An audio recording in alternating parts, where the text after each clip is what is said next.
N'importe côté où est, mes amis, bon Dieu avec vous. Et on croit que toute bagaille va sortir bien. Nous-mêmes qui dans diaspora, peut-être dans une situation très difficile. Quem befemos jusqu'à la fin, parce que bon Dieu nous c'est bon Dieu tout puissant. Ele vai transformer la vie Paulo em uma façon totale, em uma façon complète. D'accord? On reconnaît que peut-être o não côté piloué, même famille Paulo, peut-être o ter entender parler que uma famille Paulo numa situação très difficile, mais quem befem. Moi crois que bon Dieu va bénir e vai bénir toute même famille Paulo tout. D'accord?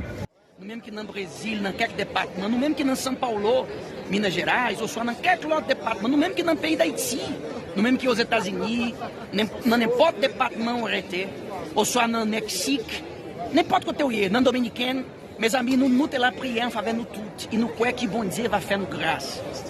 Quem befem, pas tomber dans découragement, parce que bon Dieu avec vous, et toute bagaille va sortir bien, d'accord? C'est pour bon Dieu bénir nous tous.